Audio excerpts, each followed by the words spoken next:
जय हिंद मेरे प्यारे साथियों, एक बार फिर से स्वागत है आप सभी का आपके अपने ऑनलाइन स्टडी प्लेटफॉर्म समग्र जीएस स्टडी पर। और आज आपके लिए लाए हैं यूपी पुलिस री एग्ज़ाम का 24 अगस्त, ठीक है, 24 अगस्त की सेकंड शिफ्ट का जो पेपर हुआ था उसका सॉल्यूशन यहाँ पर आपके लिए मैं लेकर आया हूँ। ठीक है, तो ये जो वीडियो है जिनका एग्ज़ाम हो गया उनके लिए भी फ़ायदेमंद है और जिनका एग्ज़ाम नहीं हुआ उनके लिए भी एक प्रकार से काफ़ी जो है फ़ायदेमंद साबित होने वाली है, क्योंकि जिनका भी नहीं हुआ है तो उनको एक आइडिया लग जाएगा कि क्वेश्चंस कैसे पूछे जा रहे हैं और किस लेवल के पूछे जा रहे हैं। ठीक, और जिनका हो गया तो वो अपना आंसर इससे मैच भी करा सकते हैं। सटीक जो है यहाँ पर मैं आपके लिए विश्लेषण लेकर आया हूँ। ठीक है ना, 99% चांसेस रहेंगे कि जो यहाँ पर मैं आपको आंसर लगवाऊँगा वही आपको आंसर की में देखने को मिलेंगे। ठीक, तो यदि पहली बार चैनल पर आए हैं तो चैनल को सब्सक्राइब ज़रूर कर लें। ठीक है ना, और वीडियो को अधिक से अधिक लाइक और शेयर करें। ठीक है, तो फटाफट कम समय में हम लोग इसको निपटाते हैं। तो चलिए देखते हैं। क्वेश्चन है हमारा पहला, हिंदी से लेते हैं। कह रहे हैं हिंदी की ठा ध्वनि है। हिंदी की ठा ध्वनि कैसी है? तो हिंदी की जो ठा ध्वनि है वो कैसी? मूर्धन्य। इसका उच्चारण स्थान क्या है? मूर्धन्य। पर अगला क्वेश्चन है कि निम्नलिखित में से पर्यायवाची समूह का कौन सा युग्म सही नहीं है? ठीक है, तो मेरे अनुसार समुद्र का जो है यहाँ पर इन्होंने आदित्य दिया है, ये अपना सही होना चाहिए, क्योंकि आदित्य जो है वो सूर्य का होता है। ठीक है ना, किसका होता है? सूर्य का होता है। तो राइट आंसर हो जाएगा आपका यहाँ पर ऑप्शन नंबर ए। चलिए आगे देखेंगे। सोठ छंद की विषम पंक्तियों में कितनी मात्राएं होती हैं? ठीक है, तो सोठ छंद की विषम पंक्तियों में कह रहे हैं कि कितनी मात्राएँ होती हैं। तो सोठा जो है वो दोहा का अपोजिट होता है।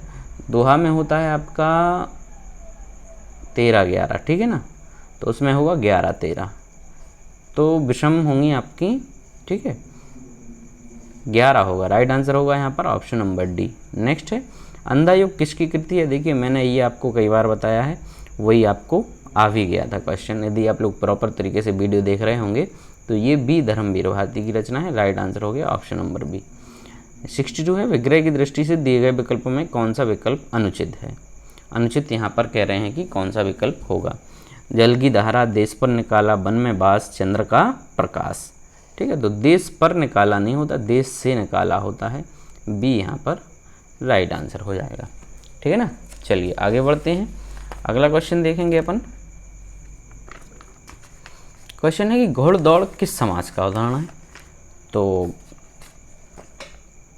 सॉरी, यहाँ से लेना है। हिंदी में मूलतः वर्णों की संख्या कितनी होती है? ठीक है, तो हिंदी में मूलतः जो वर्णों की संख्या है वो आपकी कितनी है? यहाँ पर आपकी 52 होनी चाहिए। राइट आंसर हो गया ऑप्शन नंबर डी। घा का उच्चारण स्थान कौन सा है? तो घा जो है हमारा कंठ वाले में का खा गा घा, तो कंठ इसका उच्चारण स्थान हो जाएगा। राइट आंसर हो गया ऑप्शन नंबर ए। 65 है हमारा कि घोड़दौड़ किस समास का उदाहरण है? घोड़दौड़ कह रहा है कि किस समास का उदाहरण है? तो ये है आपका घोड़दौड़ है आपकी, घोड़ा दौड़ होगा द्वंद्व समास का। ठीक है, राइट आंसर क्या हो गया? Option number C. फिर है पशु, पांशु, पण का क्रमशः सही अर्थ प्रकट करने वाला शब्द युग्म कौन सा है?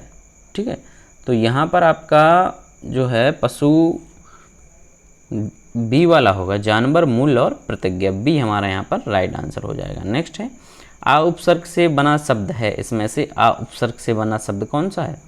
तो अथाय हो जाएगा। राइट आंसर क्या होगा? डी यहाँ पर बिल्कुल करेक्ट हो जाएगा। 68 है कि मनोबल में कौन सी संधि है? मनोबल में, मनोबल। ठीक है, तो मनोबल का संधि विच्छेद करते हैं अपन, मनः प्लस वल, है ना, तो इसमें विसर्ग संधि होगी। राइट आंसर हो गया ऑप्शन नंबर बी। फिर है कि सही अर्थ वाला शब्द युग्म कौन सा है? सही अर्थ वाला, तो यहाँ पर होगा आकर और आकार, खान और आकृति। सी यहाँ पर बिल्कुल राइट आंसर हो गया। ठीक है ना, चलिए नेक्स्ट देखते हैं।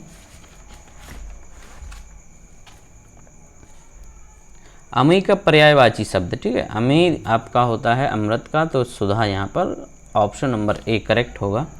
अगला है, निम्न में से कौन सा स्वर संधि का उदाहरण है? स्वर संधि का। ठीक, तो स्वर संधि में आपकी पवन आ जाती है। वी हमारा बिल्कुल करेक्ट हो जाएगा। ठीक है, ये विसर्ग हो गई, समध नहीं होगी आपकी, फिर व्यंजन संधि में चला जाएगा। नेक्स्ट है, निम्नलिखित में से शुद्ध वाक्य का चयन करना है। आतंकवादियों को रिहा करना मूर्खता होगी। बी है कि आतंकियों को रिहा करना मूर्खता होगा। ठीक है, रिहा करना मूर्खता होगा और आतंकवादियों को रिहा करना मूर्खता होगा। ठीक, तो आतंकवादियों को रिहा करना मूर्खता होगी, कौन सा होगा? ये हमारा राइट हो जाएगा, है ना। आतंकवादियों को रिहा करना मूर्खता होगी, ये यहाँ पर करेक्ट होगा। नेक्स्ट है 73 निम्नलिखित में से किस वाक्य में आसन्न भूत है? तो आसन्न भूत का मतलब होता है कि क्रिया कैसी है? अभी अभी जस्ट थोड़े ही समय पहले खत्म हुई है। तो आसन्न भूत होगा अपना वे दिल्ली चले गए। राइट आंसर होगा यहाँ पर ऑप्शन नंबर सी। ठीक, 74 निम्नलिखित में से समुच्चयबोधक अव्यय कौन सा है? समुच्चयबोधक। ठीक है, तो समुच्चयबोधक में आपका जुड़ा रहता है और वगैरह। तो राइट आंसर है ऑप्शन नंबर ए, सीता और गीता पढ़ती है।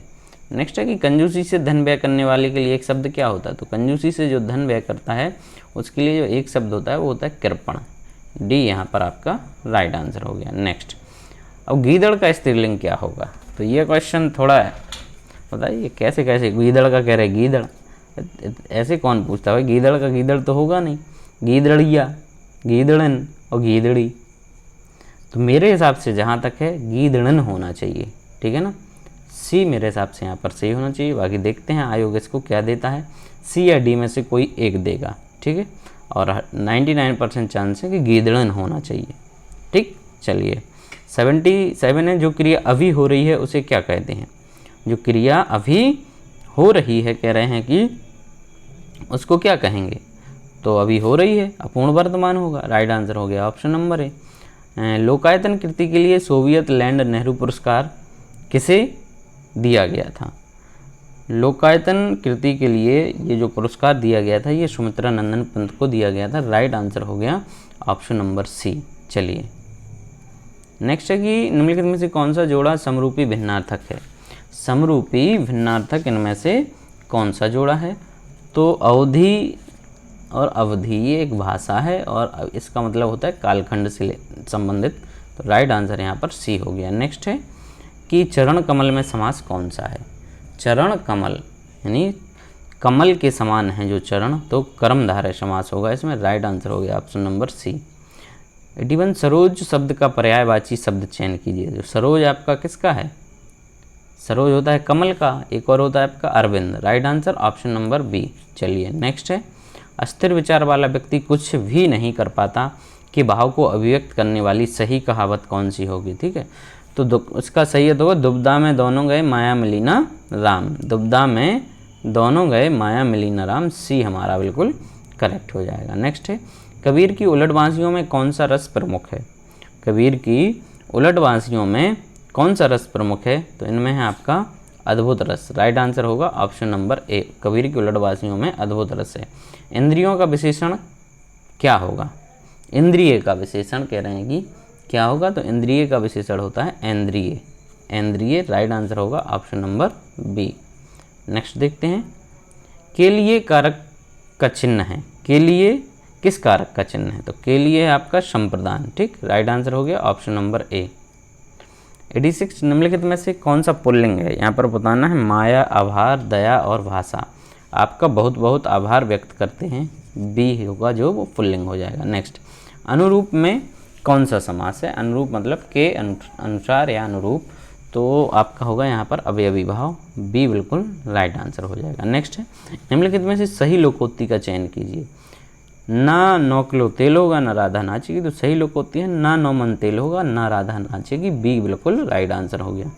नेक्स्ट है प्रेम में भगवान रचना के लिए जैनेंद्र को किस पुरस्कार से सम्मानित किया गया था? प्रेम में भगवान के लिए जैनेंद्र को किया गया था आपका वो भारत सरकार शिक्षा मंत्रालय पुरस्कार से सम्मानित किया गया था। राइट आंसर हो गया ऑप्शन नंबर ए। इसके बाद ये आपका गद्यांश था, तो गद्यांश को सॉल्व करा है मैंने, आपको सीधा आंसर बताता हूँ। इसका होगा डी मृदुल। ठीक है, निम्नलिखित में से किस शब्द का अर्थ होता है कोमल? तो मृदुल का होता है। नेक्स्ट क्वेश्चन देखते हैं, कह रहे प्रस्तुत गद्यांश का उचित शीर्षक क्या होगा? तो मेरे हिसाब से जो उचित शीर्षक है वो होना चाहिए आपका आत्मनिर्भरता। राइट आंसर हो गया option number C. Next question देखते हैं कि हम अपने जीवन के फैसले लेने में कैसे आत्मनिर्भर बन सकते हैं। तो इसके लिए है सही अपने विचार और निर्णय की स्वतंत्रता को बनाए रखकर। व्यवहार की मृदुलता क्या बनाती है, नम्र और उच्चासई बनाती है। यहाँ पर होगा राइट आंसर ऑप्शन नंबर ए।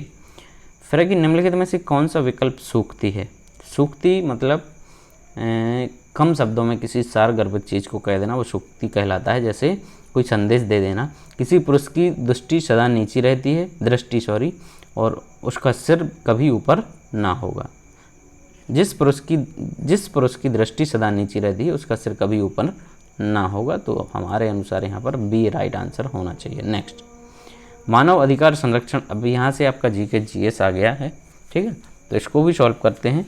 मानव अधिकार संरक्षण अधिनियम कह रहे हैं कि कब लागू हुआ था, तो ये हुआ था आपका 28 सितंबर 1993 में। राइट आंसर हो गया ऑप्शन नंबर ए।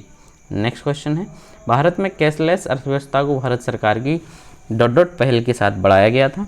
तो ये डिजिटल इंडिया की पहल थी, उसके साथ इसको बढ़ाया गया था।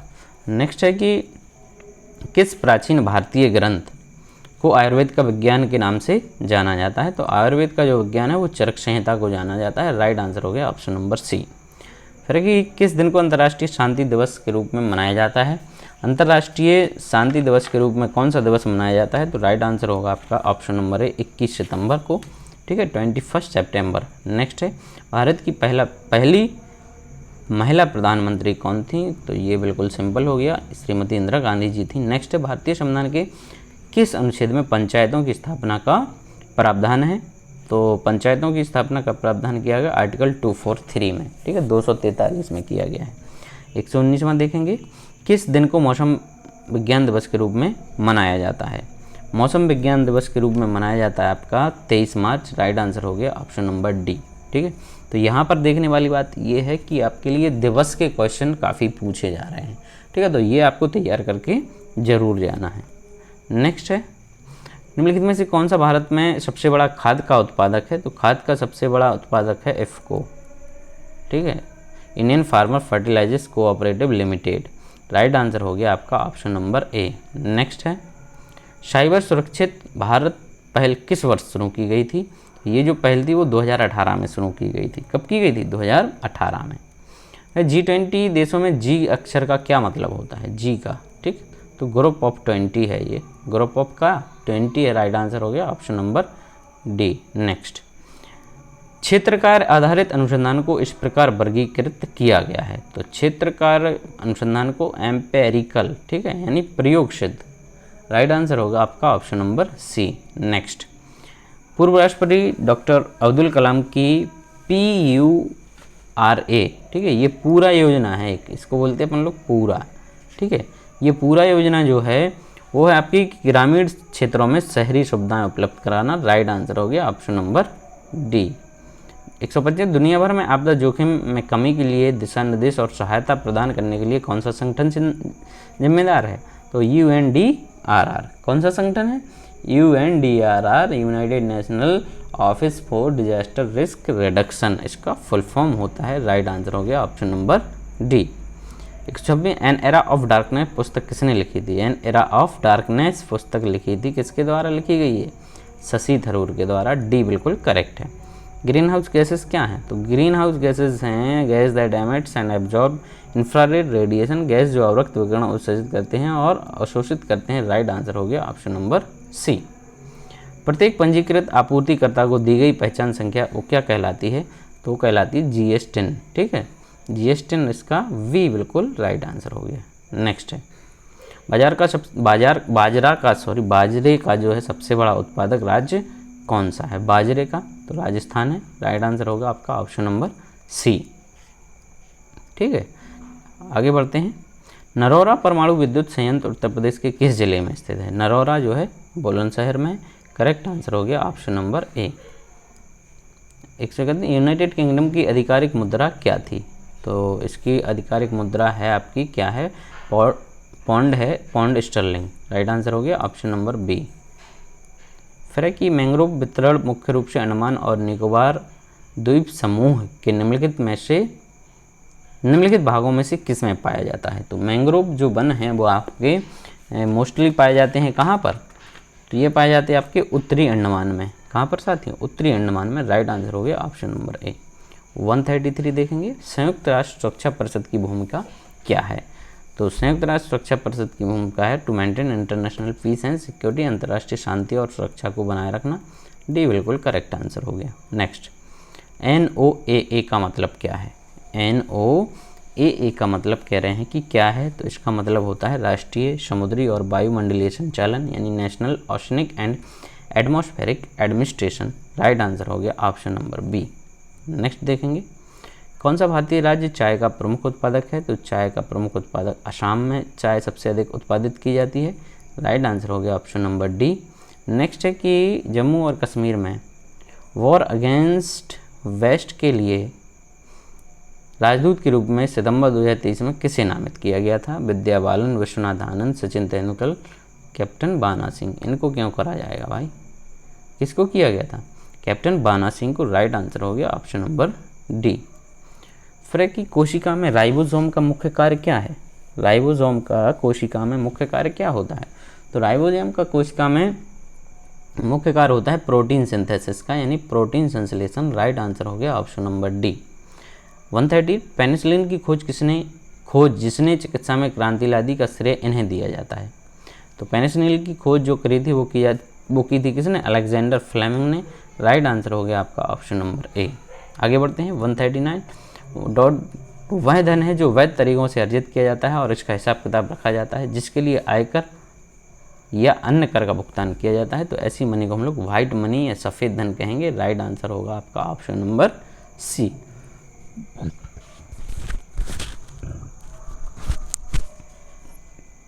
भारतीय संविधान की प्रस्तावना उद्देशिका में कौन सा शब्द यह दर्शाता है कि भारत किसी भी बाहरी नियंत्रण से मुक्त है? ठीक है, तो भारत कैसा है? संपूर्ण प्रभुत्व संपन्न, सोवरेन।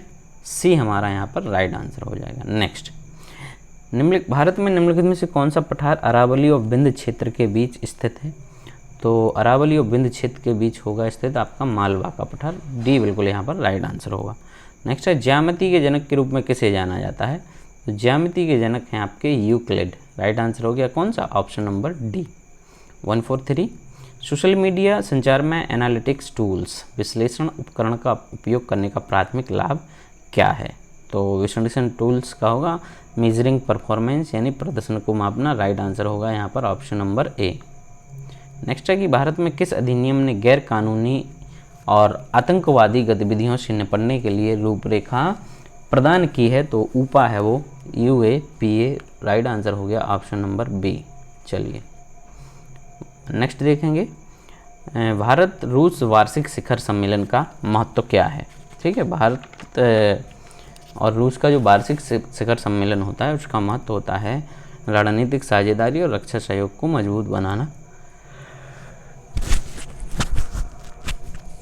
बी हमारा यहाँ पर बिल्कुल करेक्ट आंसर हो जाता है। नेक्स्ट है, सोशल मीडिया में कंटेंट क्यूरेशन शब्द का क्या अर्थ होता है? कंटेंट क्यूरेशन, तो कंटेंट क्यूरेशन का होता है कि अन्य स्रोतों से जो प्रासंगिक कंटेंट का है उसको चयन करना और आयोजन करना और साझाकरण करना। डी यहाँ पर करेक्ट आंसर होगा। नेक्स्ट है, SAC कोड में अंक होते हैं। SAC कोड में अंक होते हैं आपके कितने? 6। राइट आंसर हो गया आपका ऑप्शन नंबर डी। ठीक, चलिए फर्क की भारत के लौह पुरुष के रूप में किसे जाना जाता है? ये बिल्कुल बच्चों वाला क्वेश्चन आ गया है। सरदार वल्लभ भाई पटेल शुरू से ही पढ़ते आ रहे हैं। फर्क की 1997 में अपनाई गई किस अंतर्राष्ट्रीय संधि का उद्देश्य रासायनिक हथियारों के उत्पादन, भंडारण और प्रयोग को समाप्त करना है?